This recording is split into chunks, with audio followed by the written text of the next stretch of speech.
तो hey guys, welcome back to new video. आज की वीडियो में हम लोग नई बुक स्टार्ट कर रहे हैं जो कि है हमारा बीपीएससी 108 मनोवैज्ञानिक शोध के लिए सांख्यिकी विधियां दो।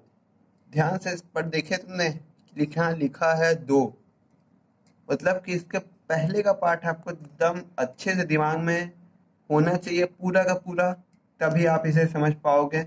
आधा भी तो ये कोई मजाक की बात नहीं है। आपको बीपीसीसी 104 पूरा का पूरा समझ में आ चुका हो होपफुली, तो आप इसको समझ पाओगे। नहीं तो इसकी 75% चीज़ें आपके सर के ऊपर से निकल जाएगी और आपको समझ में भी नहीं आएगा कि ऐसा क्यों हो रहा है। तो हम लोग पहला देखना है हम लोग फर्स्ट यूनिट, क्योंकि हम लोग यूनिट वाइज पढ़ते हैं। तो इकाई एक, अनुमानिक सांख्यिकी का परिचय। तो अनुमानिक सांख्यिकी क्या होती है? तो तीन उदाहरण दिए हुए, आइए जल्दी से इसे समझ लेते हैं। एक शोधकर्ता बहुराष्ट्रीय कंपनी में काम करता है, यहाँ उसे कनिष्ठ सहायक और वरिष्ठ सहायकों में कुछ भी नापना है, जिसमें वो नाप रहा है संगठनात्मक नागरिकता व्यवहार में किसी अंतर की सार्थकता का अध्ययन करना है। तो उसमें उसमें दो 100 प्रतिदर्श चुने, उन प्रतिदर्श की क्या बोलते हैं, उसने आंकड़ा प्राप्त किया और उसे नापा। ठीक है, फिर दूसरा उदाहरण देखते हैं। एक चिकित्सीय मनोवैज्ञानिक ने अवसादग्रस्त पाए गए रोगियों का एक नई चिकित्सा विधि जो बनाया था, जिसे विधि क की प्रभाव उत्पादन की जांच करना था। उस मनोवैज्ञानिक ने 50 अवसादग्रस्त व्यक्तियों का पर पर टेस्ट किया, मतलब इसमें एक ही ग्रुप था, इसमें 50 व्यक्ति थे। और फिर 6 महीने बाद फिर उस पर वही टेस्ट करता है कि कैसा रहा टेस्ट, और फिर उस टेस्ट की चिकित्सा की गई का अध्ययन का पूर्व पश्च परीक्षण विकल्प का उपयोग किया उसने नापने के लिए। फिर तीसरा उदाहरण है, एक शोधकर्ता पूर्व मध्य एवं विलंबित किशोरों की सामयिक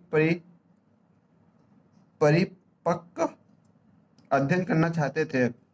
इस उद्देश्य से उन्होंने भावात्मक परिपक्वता पैमाने का प्रयोग करते हुए तीनों समूह में 200 इकाइयों का प्रतिदर्श प्राप्त किया। तीन समूह उन्होंने बनाए, पूर्व मध्य और विलंबित किशोरों का, और 200 इकाइयों का प्रतिदर्श प्राप्त किया, और फिर उसमें उन्होंने भावात्मक परिपक्वता पैमाने का प्रयोग करते हुए तीनों समूह को नापा। तो देखो, इसमें यही दिखाया गया है कि पहले उदाहरण में जो नापा गया वो अनुमानिक सांख्यिकी में कोई तकनीकी का प्रयोग हो सकती थी। पहले उदाहरण में टी परीक्षण का प्रयोग कर सकते थे, क्योंकि इसमें दो समूह है जिसमें तुम किशोर, वरिष्ठ सहायक और कनिष्ठ सहायक, और नागरिकता व्यवहार में अंतर की सार्थकता की समीक्षा करना था। यहाँ प्राचलिक परीक्षणों के मान्यता पूरी हो सकती थी, तो मान विटनी यू परीक्षण का भी प्रयोग हो सकता था, मतलब दो परीक्षण यहाँ पे प्रयोग हो सकते हैं। दूसरे उदाहरण में प्राचलिक परीक्षणों की मान्यता पूर्ण होने पर युग्मित टी परीक्षण उपयोग होते होगी, और पूर्व पश्च जांच परिणामों में अंतर की सार्थकता की समीक्षा की जा सकती है। तीसरे में उदाहरण में हम एक मार्गी प्रसरण का विश्लेषण एनोवा, जो एक प्राचलिक परीक्षण है, का क्रिस्टल वालिस परीक्षण का विश्लेषण एनोवा को एक अप्राचलिक परीक्षण है का प्रयोग कर सकते हैं। तो दो तरीके का परीक्षण होता है, इसको भी हम लोग बाद में देखेंगे। आइए अनुमानिक सांख्यिकी पर ध्यान दें। अनुमानिक सांख्यिकी में प्रतिनिधि प्रतिदर्श के आधार पर जनसंख्या के विषय में निष्कर्ष प्राप्त किए जाते हैं। ठीक है, पहले आंकड़े एकत्र करके उनका संयोजन कर उन्हें सारबद्ध किया जाता है, फिर अनुमानिक सांख्यिकी प्रविधियों का प्रयोग कर उन आंकड़ों का विश्लेषण, परिणाम प्राप्ति और उनके आधार पर निष्कर्षों तक पहुंचने का कार्य करते हैं। अतः अध्ययनगत जनसंख्या से निष्कृष्ट प्रतिदर्श के अभिकल्पों के आधार पर अनुमानिक सांख्यिकी प्रविधियों का प्रयोग कर हम उन जनसंख्या के अभिलक्षणों के विषय में निष्कर्ष पर पहुंच सकते हैं। ठीक है, अब इसका कुछ कुछ वो है। ये जो था ये वीरा राघवन और सेठ गोवेकर का था, 2016 का, पृष्ठ 5 के अनुसार। सॉरी इन लोग का आएगा। अनुमानिक सांख्यिकी की आश्रय संभाव्यता सिद्धांतों पर आधारित गणितीय विधियां हैं जो विदर्श जनसंख्या से प्राप्त किए गए प्रतिदर्शों के अभिकल्पों के आधार पर तर्क करने में निष्कर्ष पाने के उपयोग होती है। अनुमानिक सांख्यिकी अनुमान लगाने में, पूर्वाकलन करने में भी उपयोग होती है। अनुमानिक सांख्यिकी अनुमान लगाने पूर्वाकलन करने में भी प्रभावी रूप से प्रयोग की जाती है। तो कई सारे लोगों ने अपनी अपनी परिभाषाएं दी, तो आप वीडर आगमन ने की ही हम कहेंगे ठीक ठाक याद करो। और एरे और एरोक्राफ्ट, जिसको भी आपको सही लगे, किंग एंड मिनियंस, मिनियम है, सॉरी मिनियंस नहीं है। तो इसमें बस आपको इतना देखना है अनुमानित सांख्यिकी की प्रक्रिया होती क्या है। बहुत सिंपल होती है। एक प्रतिनिधि प्रतिदर्श चुना जाता है। प्रतिदर्श हम लोग पहले चर्चा कर चुके, क्या होता है, एक बड़ी जनसंख्या का एक छोटा हिस्सा जो पूरी जनसंख्या का प्रतिनिधि करता है। ठीक है, फिर आंकड़ा उसका संकलन कर लिया जाता है। ठीक है, आंकड़ों का विश्लेषण किया जाता है। फिर परिणाम आंकड़ा जनसंख्या के लिए विषय का निष्कर्ष पाया जाता है कि निष्कर्ष क्या निकला जो हमने विश्लेषण किया उसका।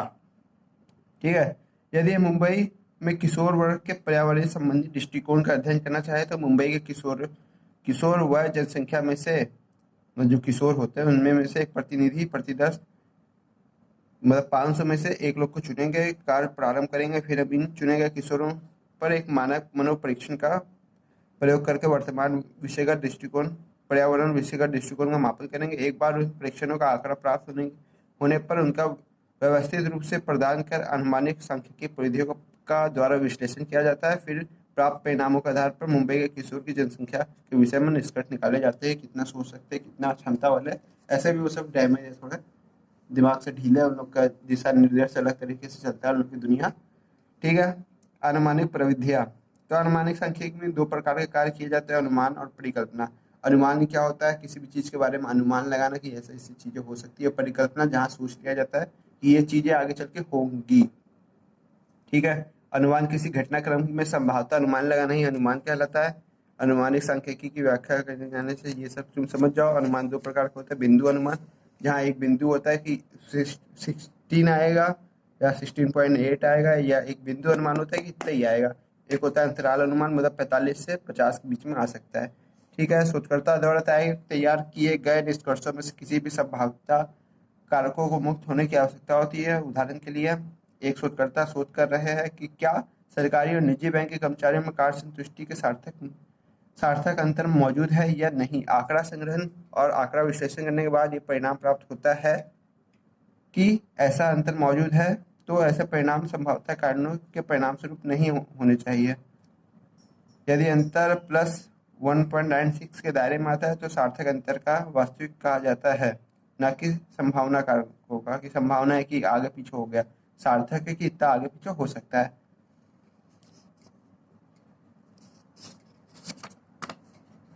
अगर हम कहेंगे बीपीसी से 1056 भी नहीं पढ़ा है तो भी ये चीजें थोड़ी सी कम में दिमाग में अंदर जाएगी।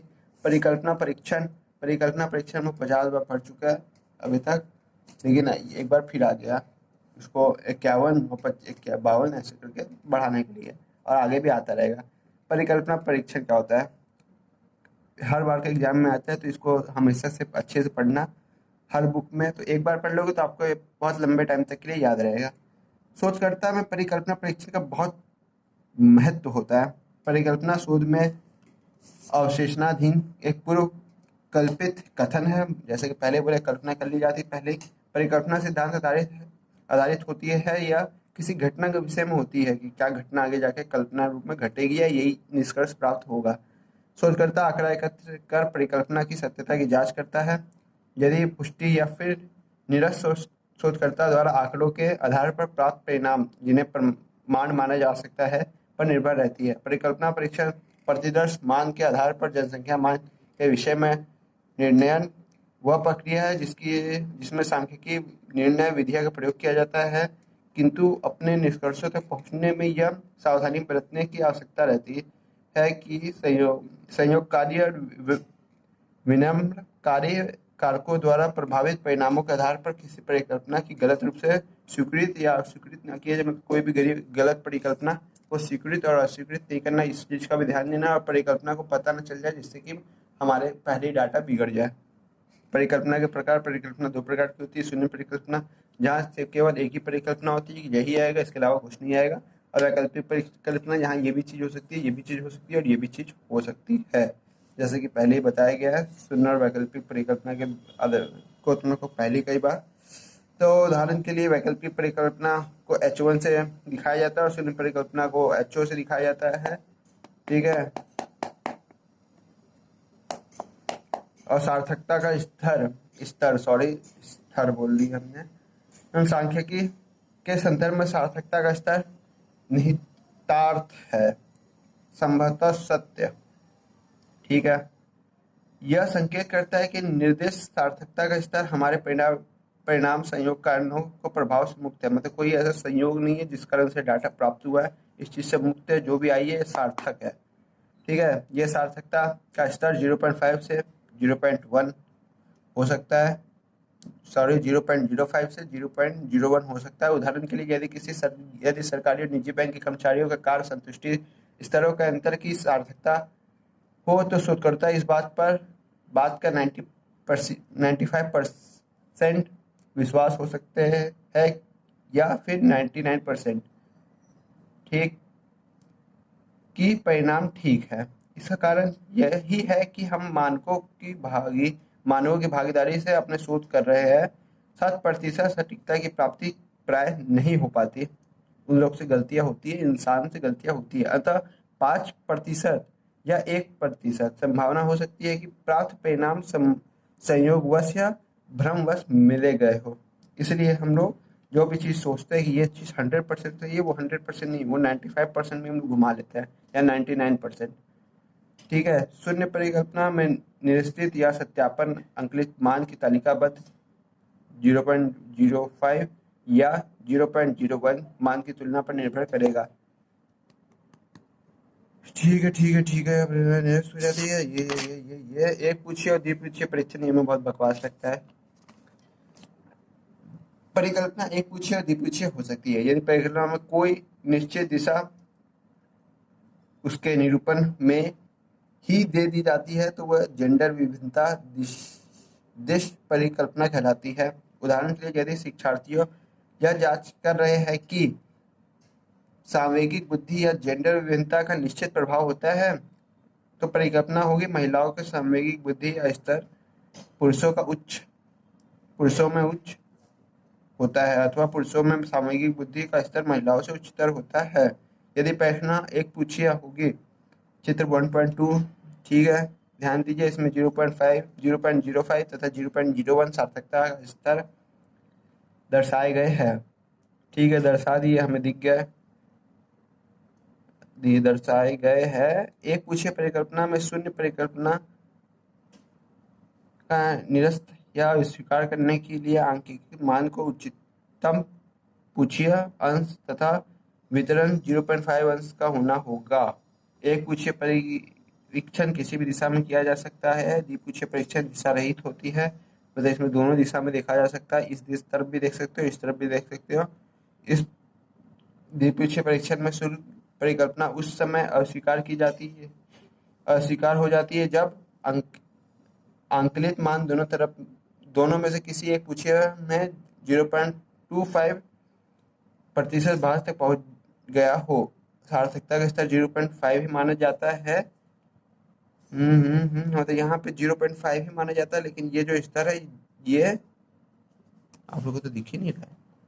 0.5 होता है ये स्तर, लेकिन सार्थकता का स्तर हमेशा 0.5 ही माना जाता है। और ये दोनों तरफ मापते हैं हम लोग द्विपूछीय परिकल्पना में, लेकिन एक पूछिए में हम इसी साइड ही मानते हैं। इतनी क्या नाटक है एक पूछिए द्विपूछीय परिकल्पना परीक्षण में त्रुटियां हर बार आने वाला टाइप का क्वेश्चन है और जून 2022 के पेपर में आया हुआ है। यदि हम परिकल्पना परीक्षण की प्रक्रिया को देखें तो जनसंख्या के विषय में उन निष्कर्षों पर आधारित होती है जिसे हम प्रतिदर्श के आधार पर तय करते हैं। अतः हम कह सकते हैं कि सीमित जानकारी के आधार पर निष्कर्ष तक पहुंचते हैं और इसलिए उनमें कुछ त्रुटियां या कमियां संभव है। यह प्रतिदर्श की जनसंख्या सटीक प्रतिनिधि होने के बाद भी संभावित रहती है। अतः हम इन संदर्भ में प्रथम प्रकार तथा द्वितीय प्रकार की उन त्रुटियों की बात करते हैं जिनकी परिकल्पना परीक्षण की आशंका होती है। प्रारूप शून्य यहाँ सूट करता है शून्य परिकल्पना को अस्वीकार निरस्त कर सकता है। अब तुम लोग पढ़ लेना आगे, दिमाग खराब करता है ये हमको। परिकल्पना परीक्षण की प्रक्रिया। परिकल्पना परीक्षण की प्रक्रिया कैसे होती है?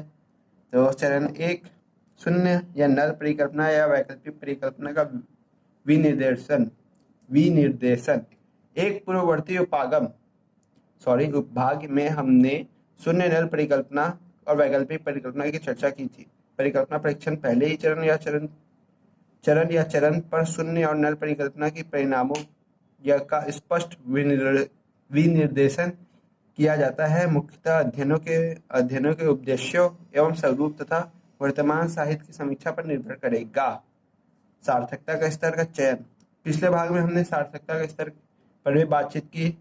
इस दूसरे चरण में सार्थकता का स्तर का चयन किया जाता है। जैसा कि हमने प्रकार एक त्रुटि का संदर्भ में बताया था। यह सार्थकता का स्तर अथवा अल्फा स्तर शोध प्रक्रिया प्रारंभ करने से पूर्व ही बताना होता है। अर्थात दूसरे चरण में हम अपने शोध हेतु सार्थकता का स्तर बताते हैं, हमारी सार्थकता का स्तर कैसा चल रहा है। फिर तीसरा स्तर में हम लोग शून्य या नल परिकल्पना का निर्देशित प्राचल के आधार पर सांख्यिकी की गणना करते हैं। शोधकर्ता एक प्रतिदर्श निकाल कर आंकड़ा एकत्र करता है। इस प्रतिदर्श प्रतिनिधि के आंकड़ों के आधार पर जनसंख्या के संगत मानकों का अनुमान लगाया जाता है। शून्य परिकल्पना को स्वीकृत और अस्वीकृत का निर्णय उस समय लिया जाता है। ठीक है, यहाँ पी मान को संभावता स्तर का दूसरे चरण के अनुसार चुना जाता है और तदनुसार शोधकर्ता अपना निर्णय लेता है और परिकल्पना को स्वीकृत करेगा या अस्वीकृत करेगा। मतलब उसके परिकल्पना से मिलते जुलते चीजें आ रही हैं, अगर उस लड़के के क्या बोलते हैं डाटा में, तो वो इसको स्वीकार करना है या अस्वीकार करना है, तब वो इस जगह डिसीजन लेता है। तो गाइस यूनिट 2 आ चुका है, तो यूनिट 3 का वीडियो आप लोग जरूर देखना और चैनल पे आप लोग सब्सक्राइब जरूर करना, जिससे कि आप लोग को हमेशा नोटिफिकेशन की जाती रहे और आप लोग हमारी वीडियो को जल्द से जल्द पाओ, क्योंकि अक्सर परीक्षा की इंपॉर्टेंट वीडियो परीक्षा से पहले डालता हूँ मैं, जिससे आप लोग को मार्क्स में इंक्रीज हो और अच्छे से अच्छा आप लोग रिजल्ट गेन करो।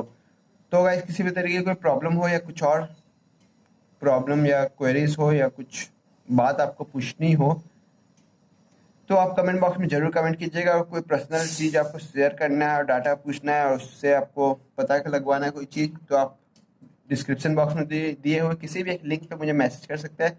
तो guys thank you for watching. मिलते हैं एक नेक्स्ट लेवल के नेक्स्ट वीडियो में, और वीडियो को लाइक और चैनल को सब्सक्राइब जरूर ही कर देना, क्योंकि इससे मुझे बहुत ही मोटिवेशन मिलता है। Thank you for watching.